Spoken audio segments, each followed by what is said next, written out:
Hello, everybody, and welcome to the Content Creation Cranny. Today, we're going to be talking about a couple of things.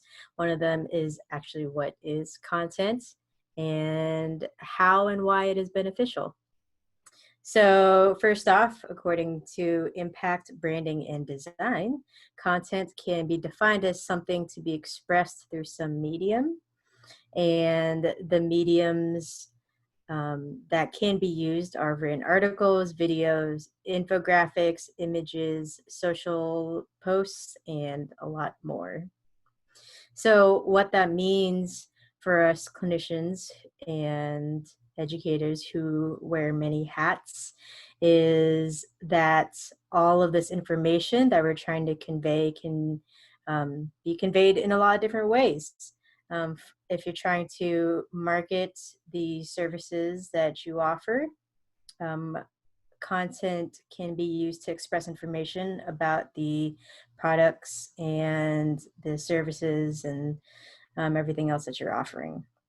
For education, for all the educators and you adaptive lesson teachers, content can be used as a way to express information of what you're trying to teach. So, as I said a couple seconds ago, it is a great way to relay information in a different way.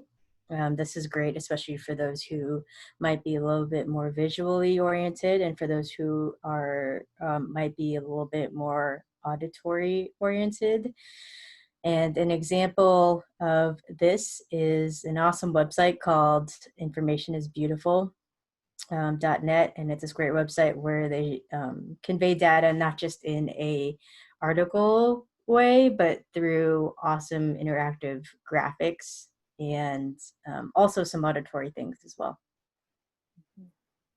The great thing about content, especially as an individual producing content or a group, is that you can make your content very cohesive and really visually appeasing, which I think is what is so cool about the Information is Beautiful website. It makes data really, really beautiful to look at and very engaging.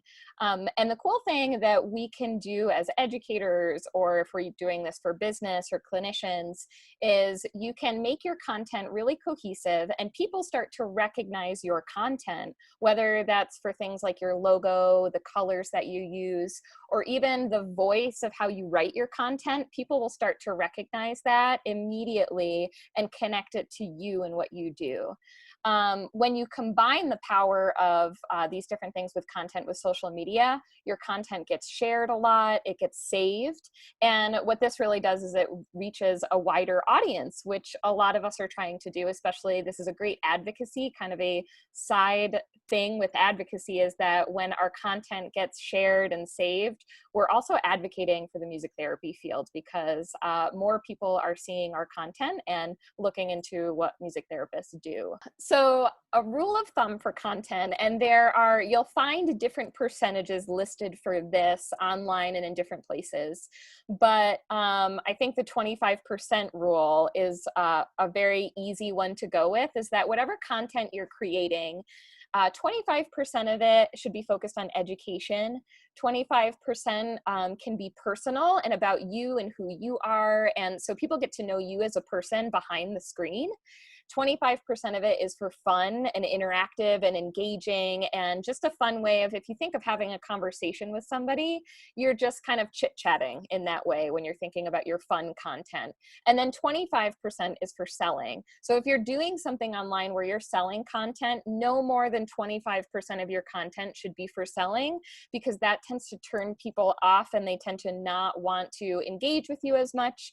So it's really important to have a good balance of all these different things when you are using, putting your content on social media or your website, podcasts, wherever you're putting it. Another note I want to add is that if you've ever worked at a nonprofit or worked alongside a marketing department, oftentimes before you publish something, you have to look and see if what you're making is aligned with their branding guidelines. So this often means there's only maybe 5 different colors that you can use, or there's 3 different fonts that you can use. And the reason why they do that is for consistency and again, to make sure that, people know who you are and that they'll recognize who you are.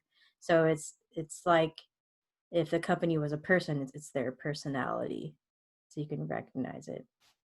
So content can be created for a variety of different places, including websites for marketing, for in a clinical setting, and for educational settings. And we'll go into those different areas in the following videos.